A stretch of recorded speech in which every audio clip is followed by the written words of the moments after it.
اور سر کاٹنے کے بعد اعلان ہو گیا چلو خوشی کا جشن منائیں، کل صبح کو ہم کربلا سے روانہ ہوں گے۔ اللہ اکبر، شراب پی جانے لگی، سر کاٹ کے لے کے چلے گئے، ساری لاشیں میدان کربل میں بکھری ہوئی پڑی ہے، کٹے ہوئے کسی کے بازو ہیں، کسی کی لاش کے ٹکڑے ہیں، حتیٰ کہ 6 مہینے کے معصوم کی لاش کے ٹکڑے ہیں۔ یہ حال ہے، بیویاں بے سہارا بے کسی کے ماحول میں بیٹھی ہوئی ہیں۔ کیسے گزرا وہ دن نہیں پتا، مگر میرے بھائیوں حیرت ہے اس پر۔ عصر کا وقت آیا، انہوں نے عصر بھی پڑھی اسی حالت میں، مغرب کا وقت آیا، مغرب بھی پڑھی اسی حالت میں، عشاء کا وقت آیا، عشاء بھی پڑھی اسی حالت میں۔ ان کی نمازیں نہیں چھوٹی، ان بیویوں کی نمازیں اس حالت میں بھی نہیں چھوٹی۔ اور جب رات آئی اسی شام کو، شام غریبہ کہتے ہیں، میرے بزرگوں نے مجھے جو بتایا میں آپ کو کیا بتاؤں۔ جو کربلا ہمیں بتائی گئی ہے وہ تو بیان سے باہر ہے، جو لکھا ہے لکھنے والوں نے وہ بھی بیان سے باہر ہے۔ بس مختصر کرتے ہوئے اور گفتگو کو اینڈ کرتے ہوئے بیان کروں۔ اللہ اکبر، جب رات کا سناٹا تھا، فرات کی موجوں کی آواز اٹھتی تھی، درندوں کے چنگاڑنے کی آواز، ہائے ہائے، جن پہ نماز میں درود پڑھا جاتا ہے، اللہم صلی علی محمد وآل محمد، جن پہ درود پڑھا جاتا ہے نماز میں، آج وہ آسمان کے نیچے، کھلے آسمان کے نیچے بن چادروں کے بے سر و سامانی کے عالم میں تھی، بچے بے ہوش ہو رہے تھے، یہ کیفیت تھی۔ پتہ نہیں وہ رات کیسے گزری، بڑی طویل داستان ہے، میں اس سے اب صرف نظر کرتے ہوئے رات جیسے گزری، صبح آئی تو صبح کے وقت یہ ہوا کہ سب کے ہاتھ کس دیے گئے، نرم نازک ہاتھوں میں ہتکڑیاں ڈال دی، ہاتھوں کو رسیوں سے باندھ دی، امام زین العابدین کے گلے میں تونک ڈال دیا۔ پیر نصیر الدین نصیر نے کہا، نصیر،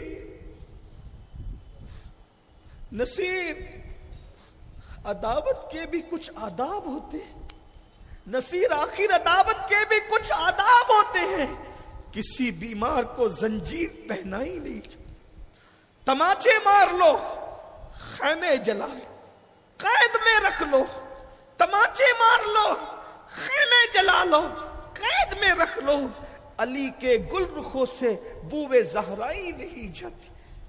کیا بیمار اب چوتھا دن نکلا، گلے میں توک، ہاتھوں میں ہتکڑیاں، پیروں میں بیڑیاں، کٹی ہوئی لاش، اونٹوں کی ننگی پیٹھ پر بٹھا دیا گیا، اور بٹھانے کے بعد اللہ اکبر، جب قافلہ نکلنے لگا، ابن زیاد کے حکم پر ابن سعد اور شمر نے جو اس کے مقتول تھے ان کا جنازہ پڑھا، اور امام حسین اور ان کی لاشیں ایسی ہی رہی، بکھری پڑی رہی، اور وہ نکل کر کے دفن کر کے نکل کے چلے گئے۔ انہیں کوئی دفن کرنے، وارث رسول کو کوئی دفن کرنے والا نہ، محبوب خدا کے محبوب کو کوئی کفن دینے والا نہ تھا۔ دین کی حفاظت کا صلہ یہ ہے، اللہ رب العزت کے دین کی حفاظت کا صلہ یہ۔ لوگ سمجھتے تھے مٹ جائیں گے، ختم ہو جائیں گے، لیکن اللہ اکبر، جو اللہ سے محبت کرتا ہے سچے دل سے، خدا کی راہ میں لٹتا ہے، لٹاتا ہے، کیا شان ملتی ہے۔ اللہ اکبر۔ سیدہ زینب نے کہا، ظالموں ہماری کچھ نہیں سنتے، اتنا تو اخیر میں ہمیں لاشوں کے قریب سے لے چلو، تاکہ چلتے چلتے کٹی ہوئی لاشوں کو تو دیکھ لیں۔ سیدہ زینب جب کٹی ہوئی لاشوں پر آئی، ہاتھ میں ہتکڑیاں تھی، اور بیبیاں 3 لوگ ایک اونٹ پہ باندھ کر ڈالے گئے تھے، بچوں کے ساتھ بڑوں کو، بڑوں کے ساتھ بچوں۔ ظالموں نے یہ اس لیے کیا تھا تاکہ بچے اگر جھکیں تو بڑوں کو تکلیف، بڑے اٹھے تو بچوں کو تکلیف۔ سیدہ زینب پاک جب کٹی پٹی لاشوں پر آئی تو مدینے کی طرف رخ کیا اور ندا کی، واہ محمدا، واہ محمدا، یا رسول اللہ، یا رسول اللہ، آپ پر درود و سلام ہو۔ آپ بھی ذرا مدینے سے کربلا آئے نا، اور اپنے نواسے کا یہ منظر دیکھے نا، جس حسین کو آپ چومتے تھے, چوستے تھے, کندھوں پہ بٹھاتے تھے, جس کے لیے سجدے طویل کر دیتے تھے, آج اس کی لاش اس ریگزار پہ کٹی پٹی پڑی ہوئی, بکھری ہوئی ہے. آج اس کو کوئی کفن دینے والا نہیں, آج اس پر کوئی نماز پڑھنے والا نہیں. یا رسول اللہ اپنے حسین کی خبر لیجئے, یا رسول اللہ اپنی بیٹیوں کی خبر لیجئے. مورخ لکھتا ہے سیدہ زینب نے جب یہ بات کہی, دوست و دشمن کوئی نہ تھا جو سیدہ کی بات سن کے رو نہ پڑا ہو.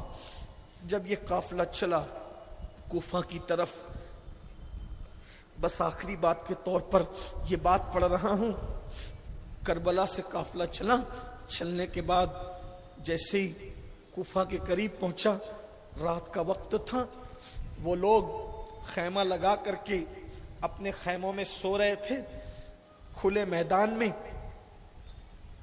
اہل بیت کا قافلہ پڑا ہوا تھا. سیدہ زینب پاک, سکینہ پاک ایک ساتھ بندھی ہوئی تھی. پھپھی بھتیجی کو تسلی دے رہی تھی. سکینہ پوچھتی تھی, پھپھی اماں کیا یہ رسیوں کے جو ہاتھ سے رسیاں بندھی ہے اب یہ کبھی نہیں کھلے گی؟ اس طرح کی باتیں ہو رہی تھی.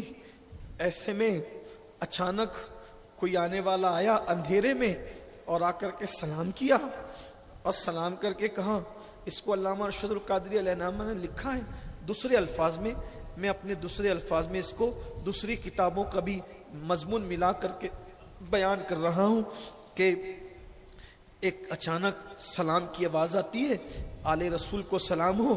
بی بی سیدہ زینب پاک جواب دیتی ہے, تمہیں کیسے پتا کہ یہ آل رسول کا قافلہ ہے؟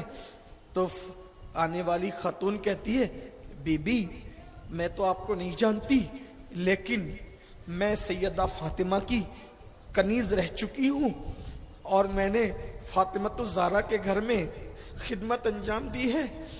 جب سیدہ دنیا سے رخصت ہونے لگی یا میں مدینے سے رخصت ہونے لگی تو اس وقت سیدہ نے کہا تھا کہ سن 60 ہجری کے بعد فلاں فلاں مقام پر ایک قافلہ کے رکے گا, اگر تو میری خدمت کرنا چاہتی ہے تو اس قافلے کی خدمت کرنا, کیونکہ اس قافلے میں جو قیدی ہوں گے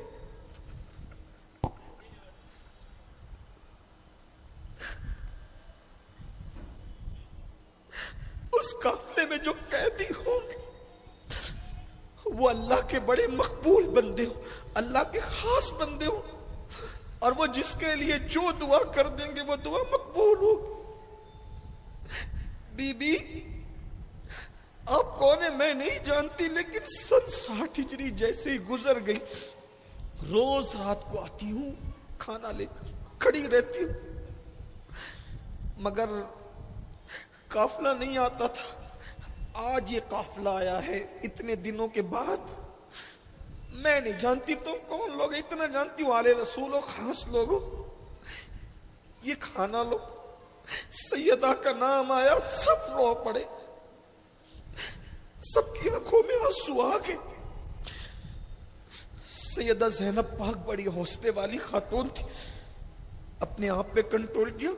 فرمایا اچھا, فاطمہ نے کہا تھا دعا کیا دعا کریں, دعا کیا چاہتی ہو؟ اس بوڑھی عورت نے کہا بی بی جب میں سیدہ کی خدمت کرتی تھی, سیدہ کی گود میں ایک بیٹی تھی, اور وہ صورت میں بالکل سیدہ کی ہم شبیہ تھی, اس کا نام زینب تھا. اللہ کے دیے سے میرے پاس سب ہے, بس ایک تمنا ہے. بی بی زہرا کو دیکھے, نصف صدی سے زیادہ بیت گئی. اب میں ایک مرتبہ زہرا کی اس نشانی کو دیکھنا چاہتی ہوں, زینب کو مل لوں. مرنے سے بڈھی ہو گئی ہوں, مرنے سے پہلے زینب کو مل لوں. اور ایک شہزادہ تھا جس کو میں نے اپنی گود میں کھلایا تھا, بڑا خوبصورت تھا وہ شہزادہ, اس کا نام حسین تھا. ایک بار حسین کو دیکھ لو, یہ کھا لو اور دعا کر دو. ایک بار میرا حسین مجھے دکھ جائے, اور ایک بار شہزادی زینب جو ثانی زہرا تھی, اس کی زیارت ہو جائے، بس میری مراد پوری ہو جائے گی۔ تب سیدہ زینب نے کہا ہماری دعا سے پہلے تیری مراد پوری ہو گئی، یہ جو تو ہاتھوں میں زنجیر اور پیروں میں بیڑیاں دیکھ رہی ہے نا، یہ کوئی اور نہیں ہے۔ جس ثانیہ زہرا زینب کو دیکھنا چاہتی وہی زینب ہے، اور وہ جو کٹا ہوا سر نیزے پہ گڑا ہوا ہے وہی حسین کا سر۔ اس نے چیخ ماری اور چیخ مار کر گر پڑی، اور جب گر پڑی تو کربلا کے شہیدوں میں ایک شہید کا اضافہ اور ہو گیا۔ آگے کیا ہوا اب وقت میں گنجائش نہیں، ٹائم ہمارا ختم ہو گیا۔ میں اللہ کی بارگاہ میں دعا کرتا ہوں اللہ آپ سب کے آنسوؤں کو قبول کر۔ اے کربلا والو، آپ کی بارگاہ میں پیش کرنے کے لیے ہمارے پاس کچھ نہیں ہے۔ اے شہزادہ امام حسین، اے شہزادہ قاسم، اے شہزادہ علی اکبر، میرے شہزادے، میرے سرکار، میرے مرشد علی اصغر، یہ چند آنسوؤں کی خیرات ہے، یہ دکھاوے کے لیے نہیں، اللہ نیتوں کو جانتا ہے۔ یہ کوئی ریا نہیں ہے، کوئی تکلف کے ساتھ نہیں ہے، یہ سب بے تکلف آپ کے غلام رو رہے ہیں، یہ آپ کی کنیزیں رو رہی ہیں۔ ہم کچھ نہیں پیش کر سکتے، یہ چند آنسوؤں کی سوغات قبول کر لیں۔ آپ ہماری طرف توجہ کر دیں، کربلا سے، نجف سے، مدینہ منورہ سے، اور بس جب قیامت میں ہو تو آپ اپنے دامن میں لے لینا، یہ کہہ کر کہ یہ ہمارے غلام ہیں، ہماری کنیزیں ہیں۔ اللہ تبارک و تعالی ہم سب کو نبی اور آل نبی کا قرب نصیب کرے۔ اللہ رب العزت ان محفلوں کو قیامت تک حفاظت کے ساتھ قائم و دائم رکھے، ان محفلوں کی رونقوں کو قائم رکھے۔ اٹھے نہیں، بیٹھے، ابھی دعا ہو۔ ان محفلوں کی رونقوں کو قائم رکھے، ان محفلوں کی برکتوں کو قائم رکھیں، محفل سجانے والوں کے حوصلوں کو قائم رکھیں۔ خوب ذکر اہل بیت کیجئے، عظمت صحابہ کے ساتھ پیغام دیجئے، کربلا کے پیغام کو سمجھیے۔ کربلا کا پیغام ہے نشہ نہیں کرنا، کربلا کا پیغام ہے نمازوں کی پابندی کرنا، کربلا کا پیغام ہے گھر والوں کے ساتھ اچھا سلوک کرنا، کربلا کا پیغام ہے دین کی حفاظت کے لیے بڑی سے بڑی قربانی دینا۔ سنی دعوت اسلامی آپ کے اپنے شہر میں ماشاءاللہ تقریباً 28-29 سال سے کام کر رہی ہے۔ سنی دعوت اسلامی سے جڑیے، سنی دعوت اسلامی کے قریب آئیے، سنی دعوت اسلامی کو مضبوط کیجئے، اس تحریک کو کس برانچز اپنے علاقوں میں، اپنے محلوں میں قائم کیجئے، اور سنی دعوت اسلامی کو استحکام بخشیے۔ انشاءاللہ کل صبح 9 بجے 2 روز کے لیے قافلہ جا رہا ہے۔ آپ سے میری گزارش ہے خرافات میں وقت لگانے کی بجائے ہمارے مبلغین سے آپ ملیے، اور 2 روز کربلا والوں کے نام پر آپ قافلے میں سفر کیجئے، دین سیکھیے۔ اللہ تعالیٰ دین کی توفیق دے۔ اور بس میری آخری گزارش یہ ہے میرے نوجوانوں، علی اکبر نے شہادت کا جام نوش کیا، علی اصغر نے شہادت کا جام نوش کیا، کربلا والوں نے، امام حسین نے شہادت کا جام نوش کیا۔ میرے بھائیوں، دین پر عمل کرو، نماز کی پابندی کرو، چہروں پہ داڑیاں سجاؤ، راتوں کو آوارگی مت کرو، عیاشی مت کرو، گناہ مت کرو، جرائم مت کرو، برائیاں مت کرو، کسی کے لیے برا سوچو مت، کسی کے لیے برا کرو مت۔ اللہ تعالی ہمیں کربلا والوں کے نقش قدم پر چلنے کی توفیق عطا فرمائے۔ سارے بیانات میں جو باتیں اچھی تھی وہ اللہ کی جانب سے تھی، اگر کوئی مجھ سے غلطی ہوئی میرے نفس کی شرارت ہے جس پہ میں اللہ کی بارگاہ میں توبہ کرتا ہوں۔ استغفر اللہ ربی